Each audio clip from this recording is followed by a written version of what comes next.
にしたかったんだっけな、これ。前に一回最後に配信した時からは、あそこの、なんかフィルターで見える色が変わってくるみたいなところやって、あそこ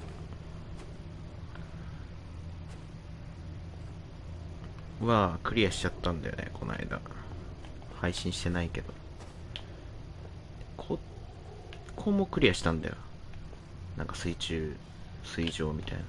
でも2箇所ぐらいクリアしてるとこがあって、で、何したいんだろう。なんか、もう見えるところ全部やったいよな。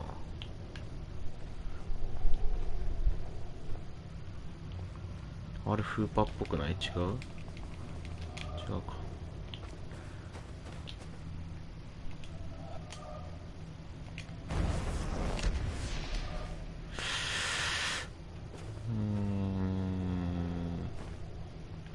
いや、ここのね、足元のパズルが全然解けないんだよね。めちゃめちゃむずい、これ。なんか、条件が揃ってないとかがあんのかな。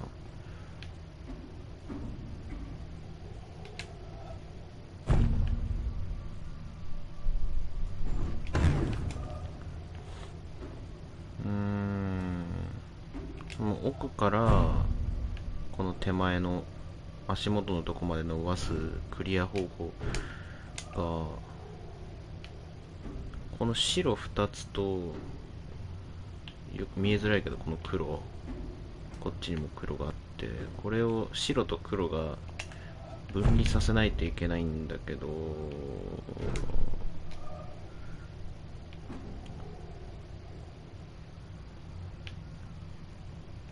これがずーっとやってんだけどできねえんだよな。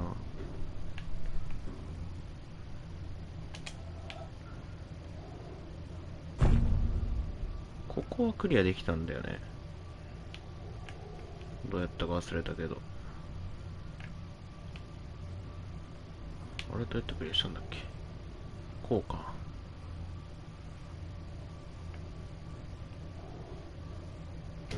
あら、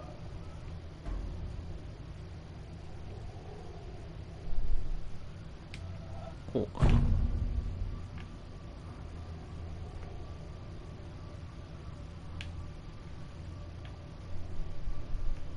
違うんだ。そう。解ける角度が違うからさ。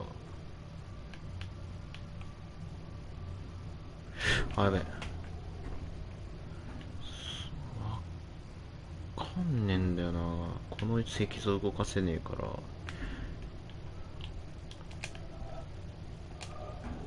マジでむずい、これ。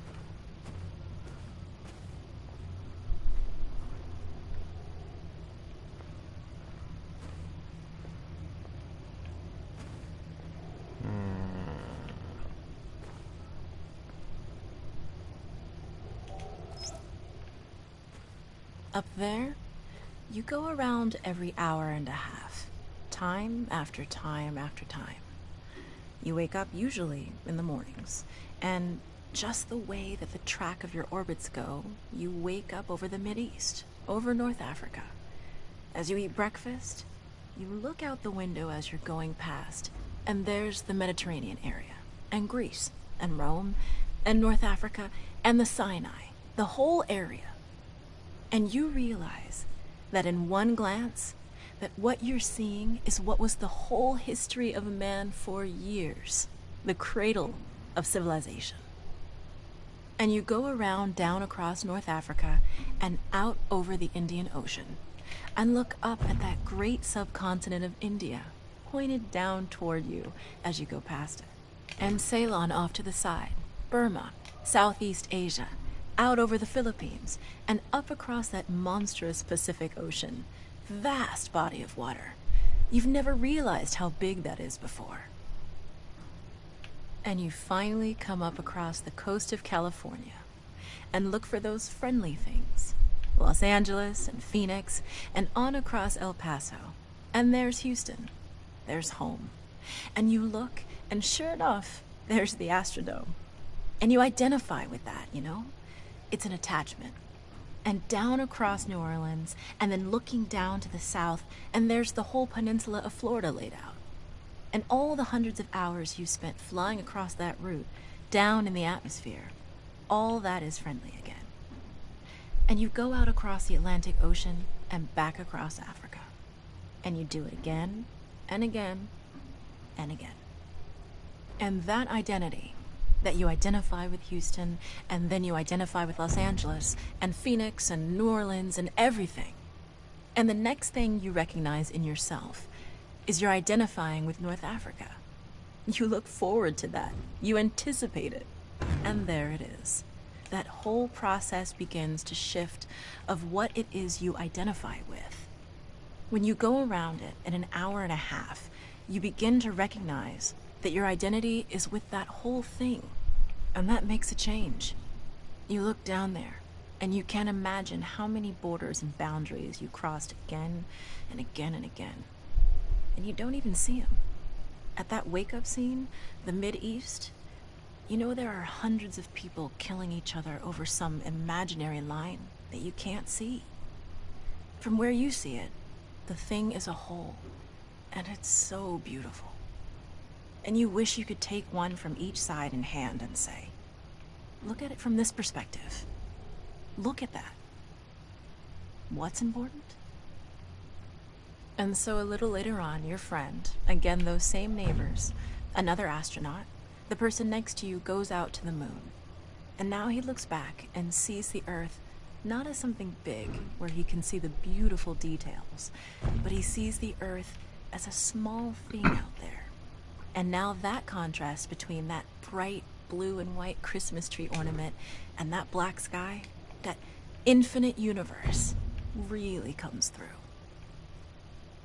The size of it, the significance of it, it becomes both things. It becomes so small and so fragile, and such a precious little spot in that universe that you can block it out with your thumb. And you realize that on that small spot, that little blue and white thing is everything that means anything to you. All of history and music and poetry and art and war うるさくないこれ and death and 待って待って待ってえ音量ってないのこれ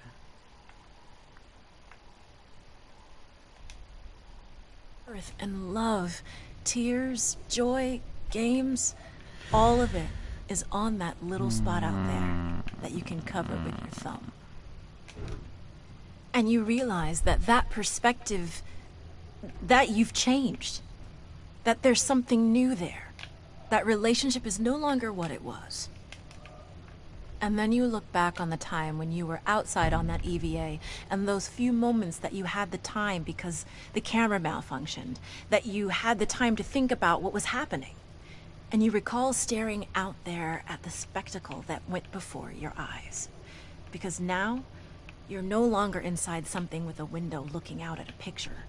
But now you're out there, and what you've got around your head is a goldfish bowl, and there are no limits here.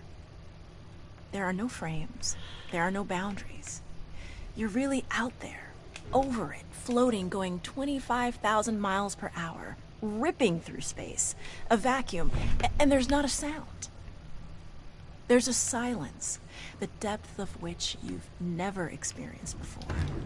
And that silence contrasts so markedly with the scenery and the speed with which you know you're going.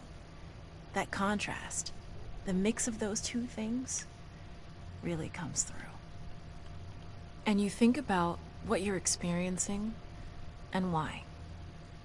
Do you deserve this? This fantastic experience? Have you earned this in some way? Are you separated out to be touched by God to have some special experience here that other men cannot have? You know the answer to that is no. There's nothing that you've done that deserves that earned that. It's not a special thing for you. You know very well at that moment, and it comes through to you so powerfully that you're the sensing element for man. You look down and see the surface of that globe that you've lived on all this time, and you know all those people down there. They are like you. They are you. And somehow you represent them when you are up there. A sensing element. That point out on the end. And that's a humbling feeling. It's a feeling that says you have a responsibility. It's not for yourself.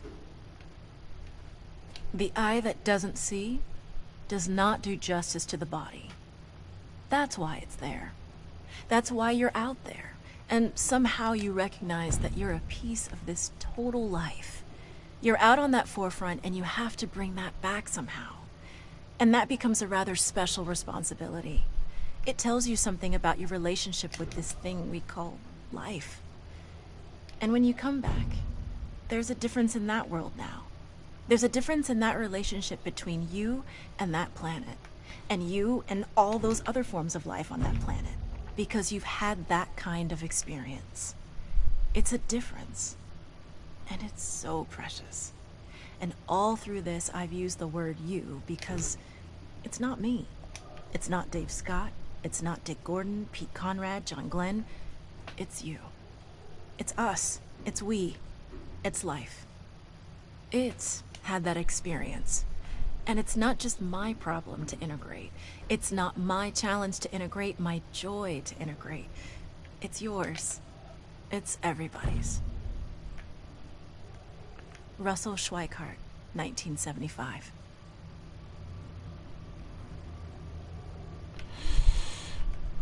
いやー、ここ行けそうな気がするんだけどな。ゴールはここなんだけど、これ解く角度がいくらでも360度あるのえぐいよな。360度だけじゃないか。距離によっていけたりいけなかったりするしな。この辺、いや無理か。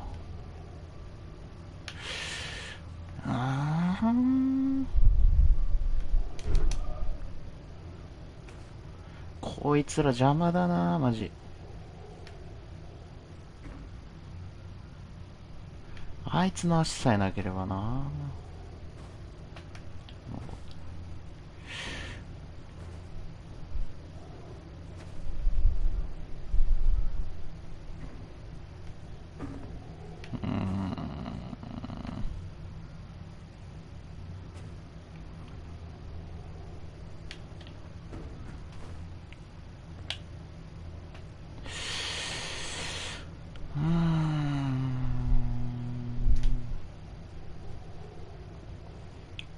わかんないから他のとこ行こうっていう場所がもう多分ないんだよな。ここ解くしかねえんだよな。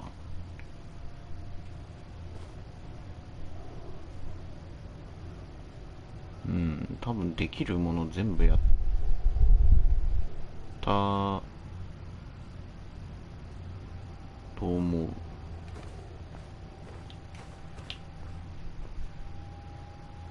こうやってで、色もやったでしょ、音もやった。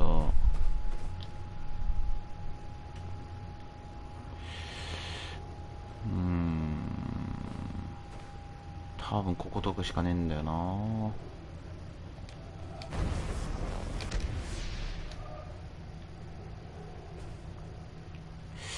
いや、わかんねえ。ここ正解っぽい気がするんだけどな。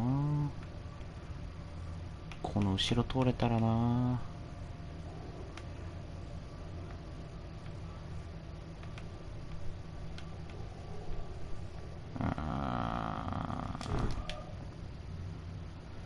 違うか。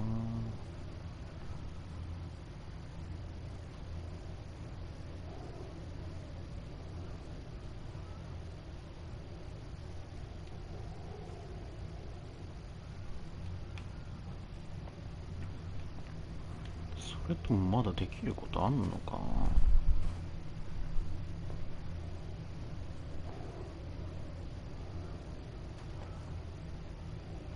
な。なさそうだけどな。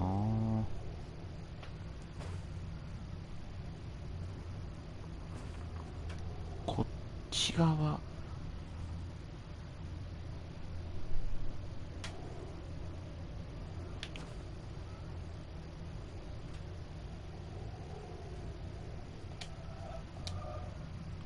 これい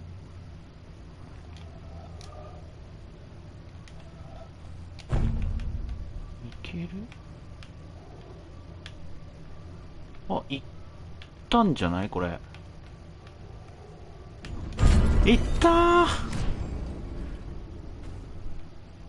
で、あともう一個ね。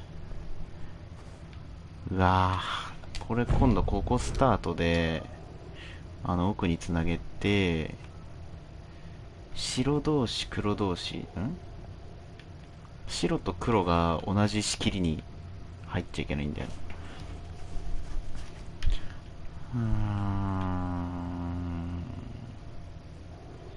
この人間をまとめるとこが大事なのかな。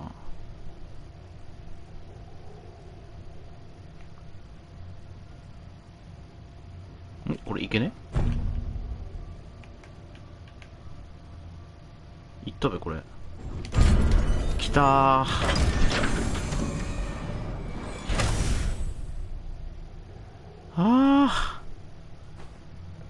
なんかいけるときサクッといけんだよな。前回別に配信してなかったけど、マジでこれ1時間ぐらい悩んだけど全然できなかった。ついにこの山ん中に入ったな。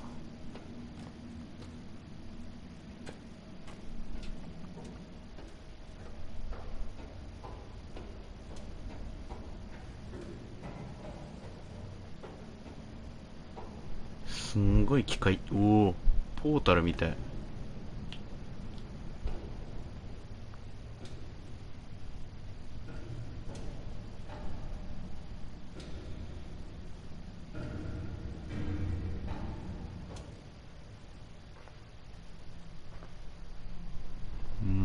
ややこしそうだな。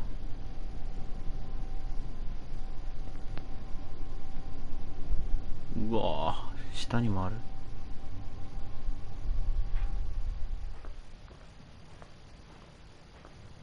ああ、そういうこと？えーっ黒と白はおお、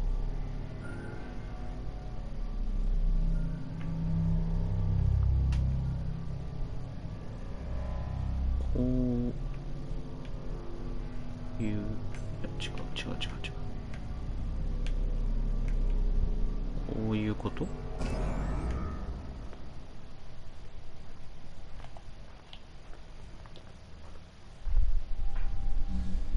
これ何？見づらいな、これ。解けなくねこの角度。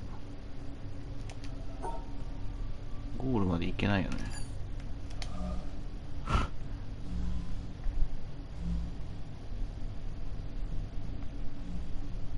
ここはここ。違うのか。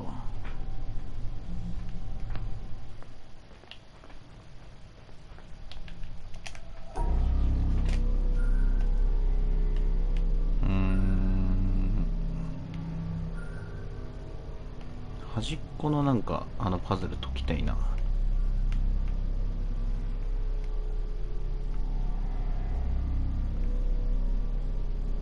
これ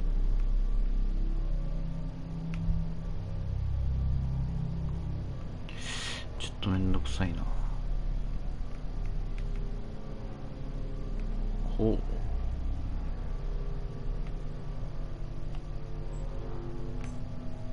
う、ダメダメダメダメ。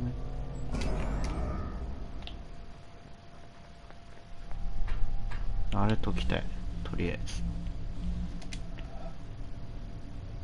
なんだっけこのマークの、ここ通らなきゃいけなくて、黒と白分離ね。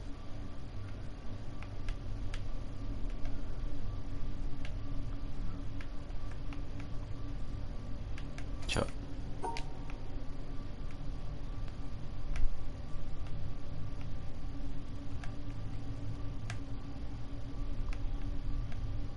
できたね。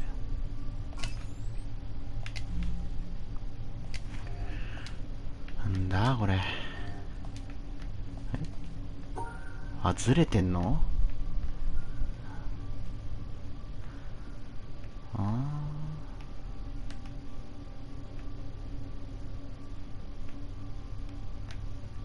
ー、違う。こうこ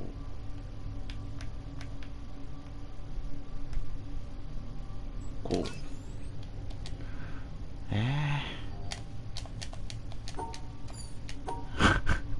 めんどくせえな。こうで、うわ、わかんねえ。これで合ってるよな。あれダメ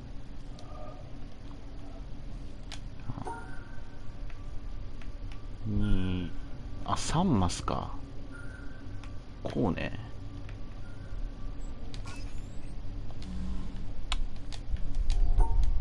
どういうこと？あ、足場が足んねえな。あ、これ解けんじゃない？見づら。黒白分離で、黄色い四角の棒はあの形、あの向きにやんなきゃいけなくて、棒同士はくっつけられるんだよな。これ見づらいけど通らなきゃいけない場所とかないよね。白と黒の間は絶対通らないといけなくて、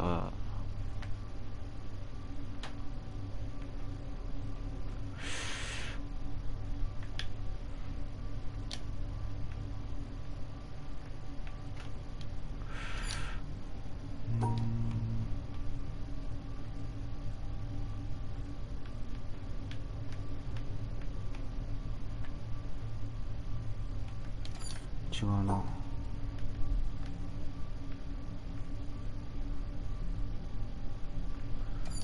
棒同士ぶつかった時に、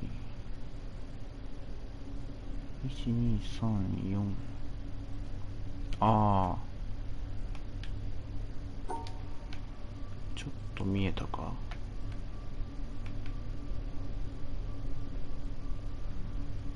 こうして、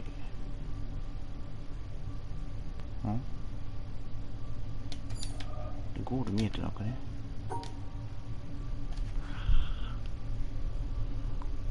縦4つ。こうで、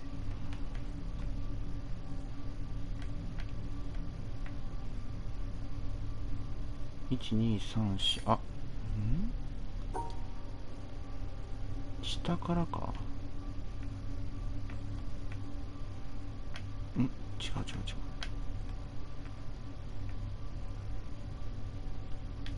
こう、いや、上が分けれてねえな。1234、1234。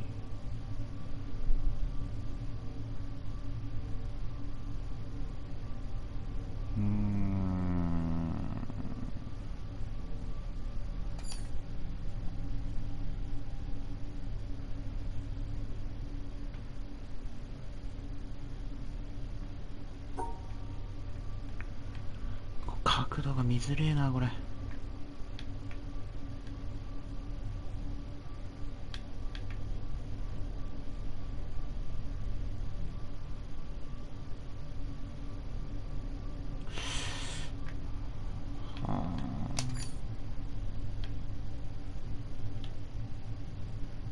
見づれえ。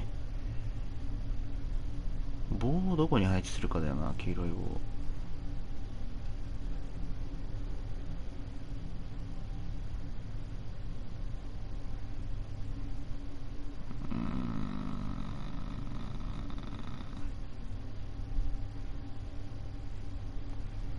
黄色い棒同士って重なっちゃいけないんだっけ？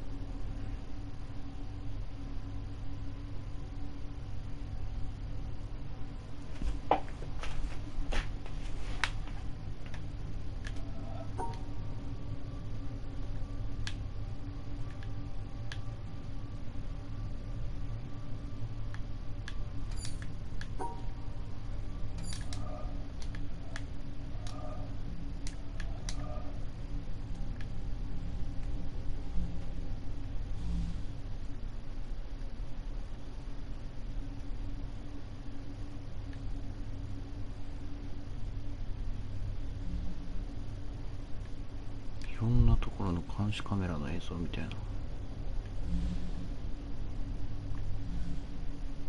何なんだろうこれ。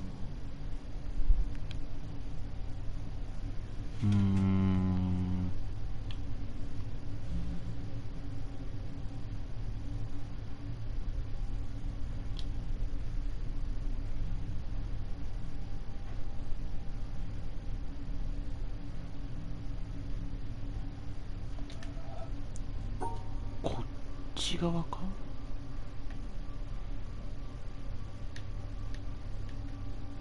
あ、これできたんじゃないか。あら、あー、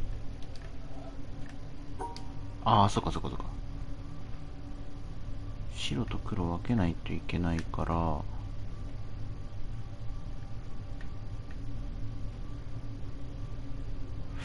いや、これじゃダメだな。棒と白黒は別の話だよね。ああ、やっぱそうか。白黒だからもうこうなるとな、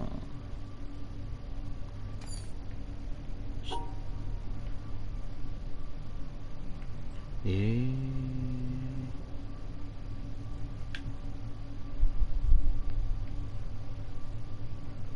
これ無理だな。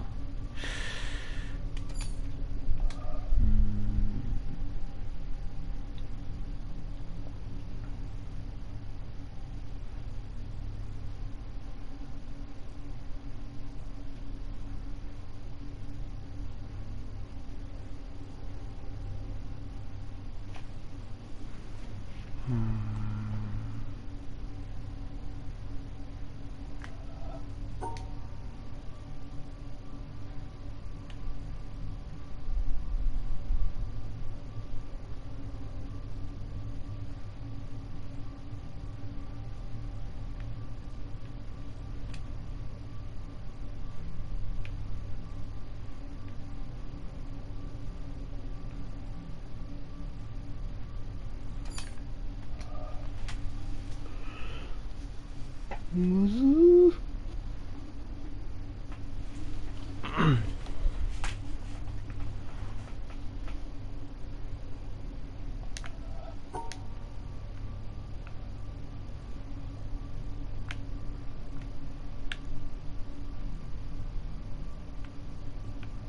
もし重なってもいいのだとし、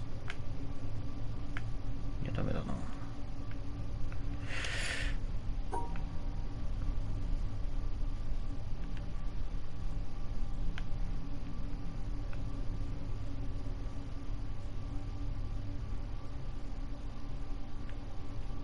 重なってもいいのかなこれって。こうやって12341234、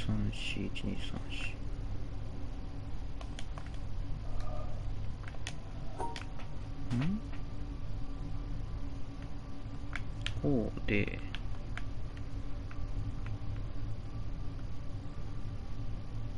これはありなの？あそこが白黒になっちゃうか。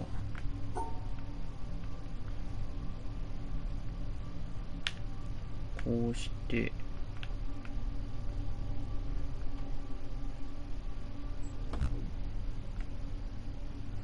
重なるのダメで、またいじゃいけないのかな。こう、やっぱあの形を保持してないとダメか。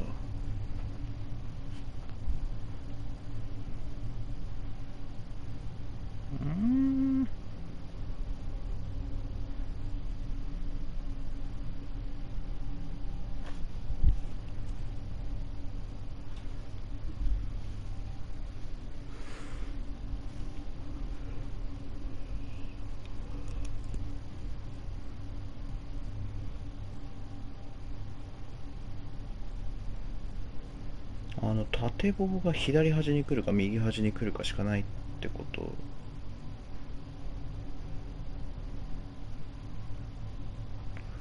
だと思うんだけど、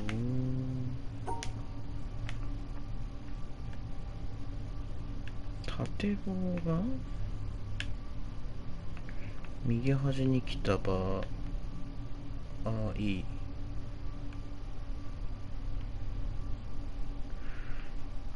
これだと左上の白黒がここが分離できてないんだよな。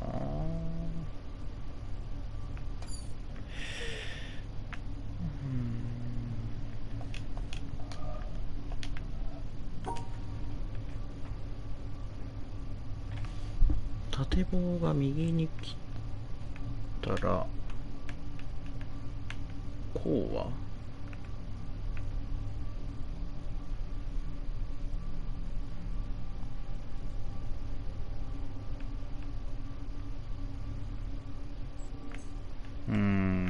ダメだな。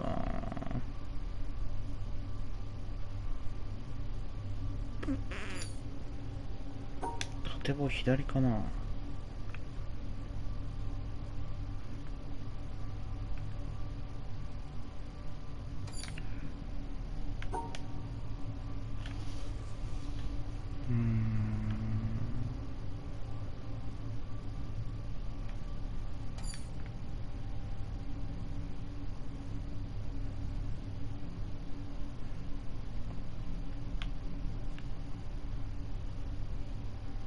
縦棒右。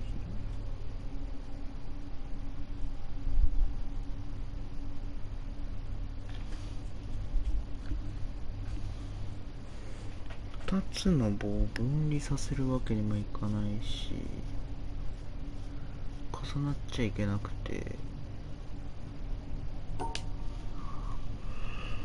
こ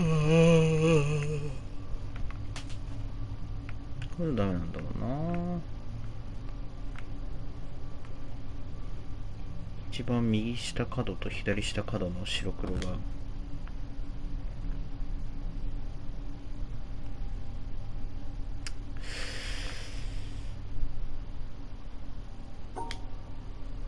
左に棒が来るならこれしかないけど、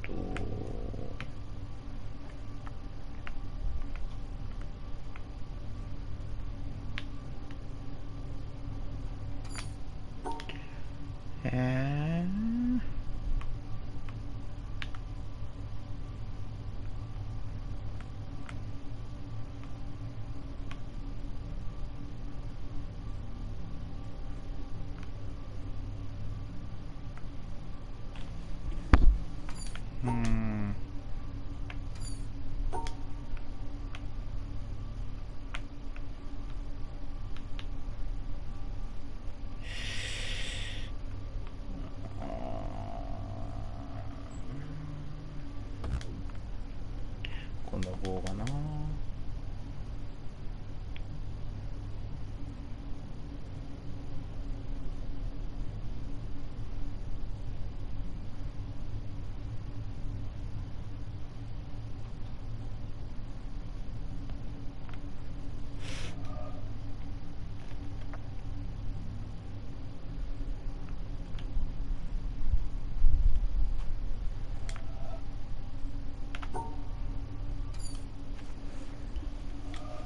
棒が動かせなくて、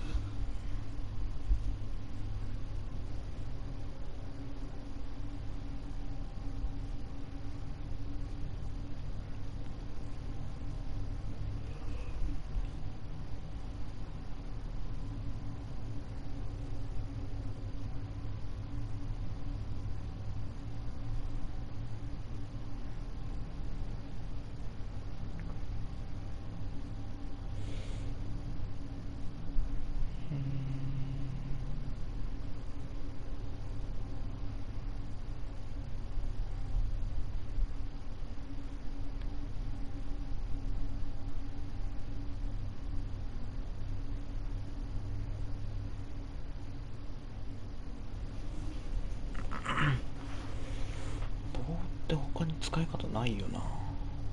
縦棒が右に来るか左端に来るか。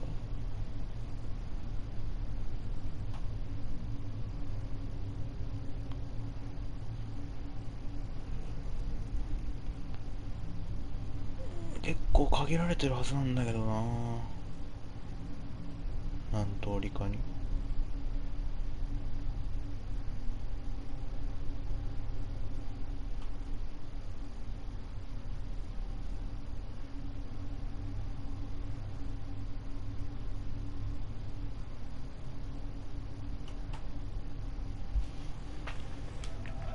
ここクロスしちゃいけないんだもんね。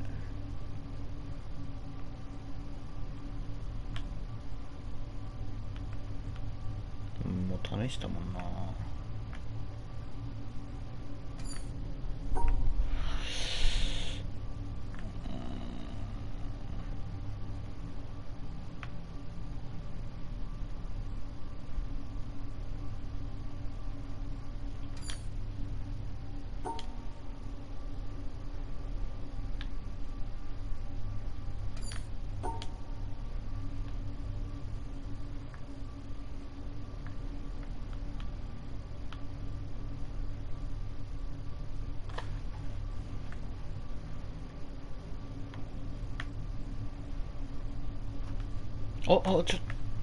いけ、いけた。なんかぼーっとしながらやったらいけた。やったー。うわ、ここか、見づれーな。棒が横棒3マス、縦棒2マス。これなんか割と簡単そうに見えるのは、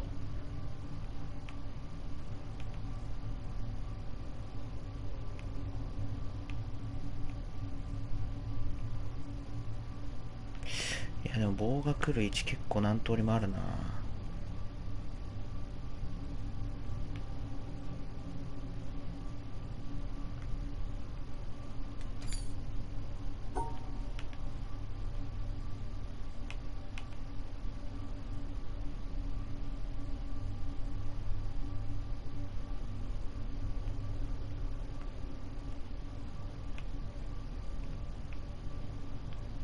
あ、これいけたべ。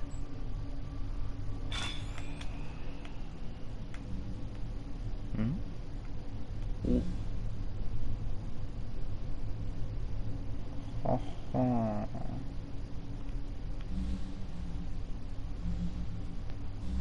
ー。ここ通れんのか。これ解けるこれ。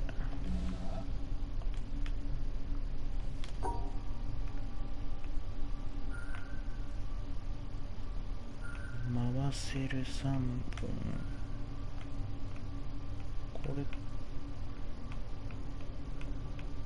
こうじゃないの。これ違うか。3マスこう。あ、そっちにもいんのか。だったらこうして、あ、ダメか。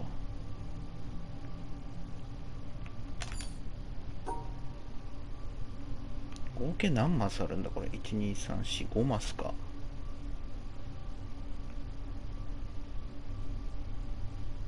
ここつなげるとダメこれ。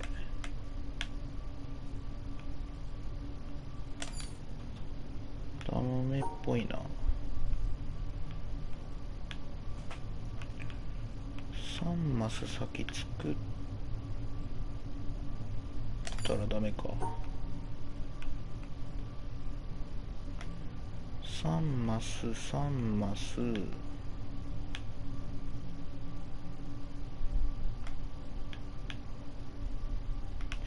積んでるかこれ。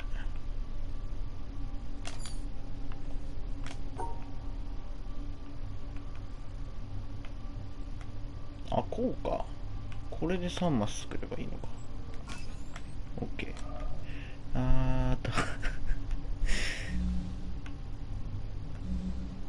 まあいいや。前進した前進した。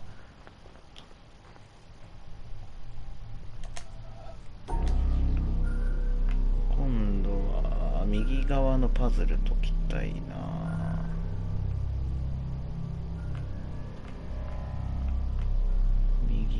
じゃ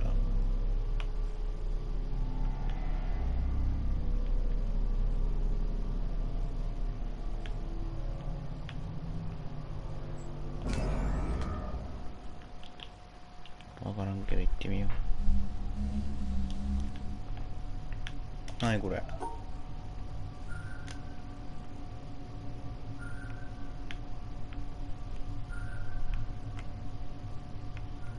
こんだけ。ああ、ダメか。こうか。やらしいな。そこ通んなきゃいけないよね。ああ、ダメか。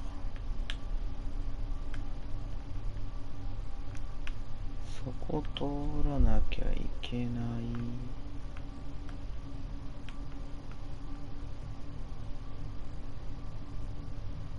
こう。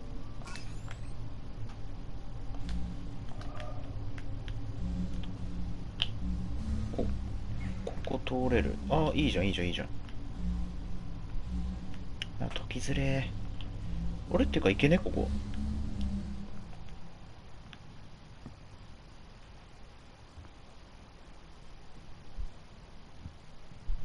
これ。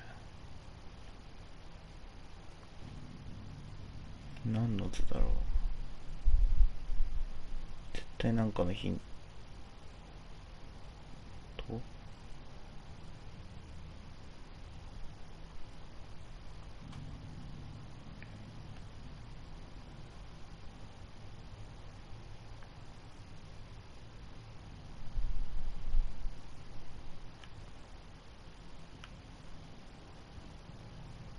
設計。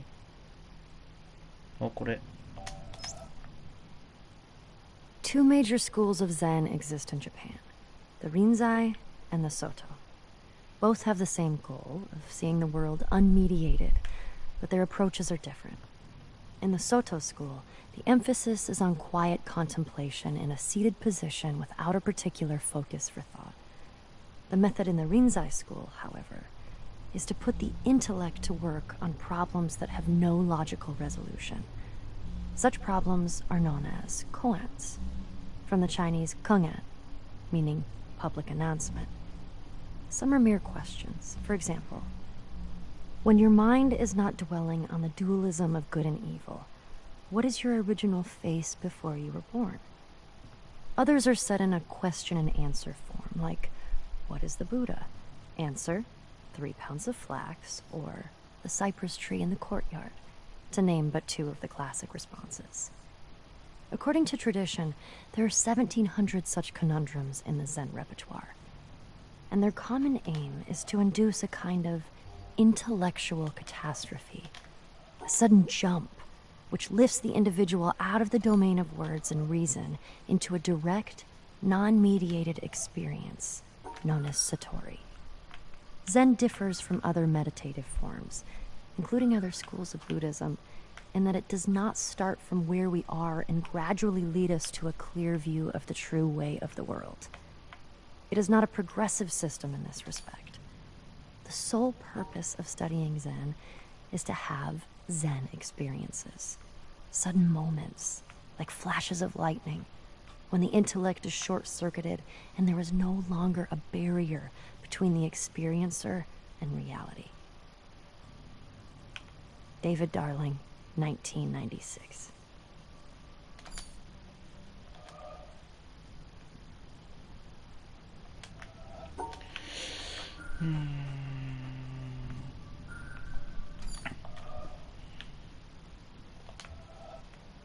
これってこの角だから解かないといけないのか。そんなことはねえか。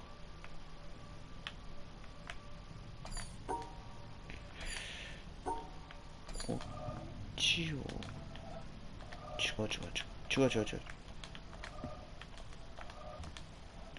これで解けるってことかな。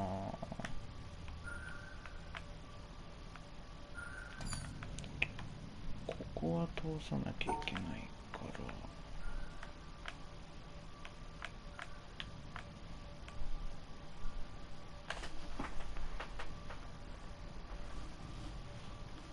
こも通さなきゃ。あ、これいけね？い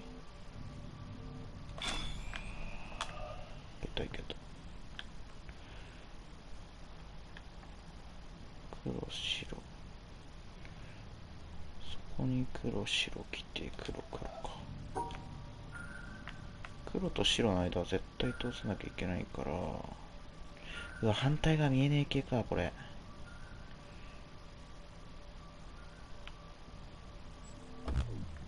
あそういうのじゃないのか。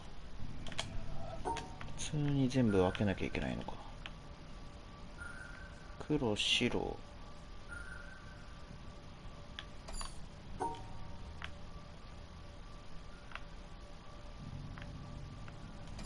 いや、違う違う。こうして、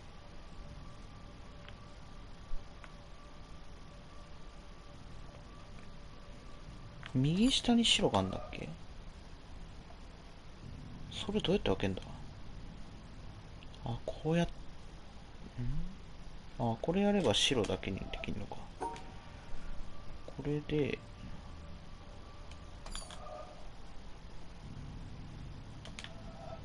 ここ分けて、ここ分けて、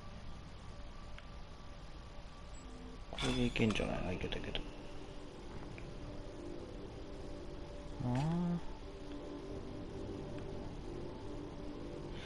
いや、これめんどいな。つか、どうやってゴールすんのこれ。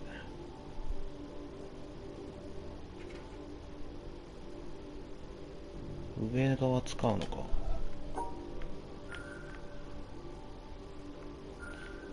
いや、わかんな。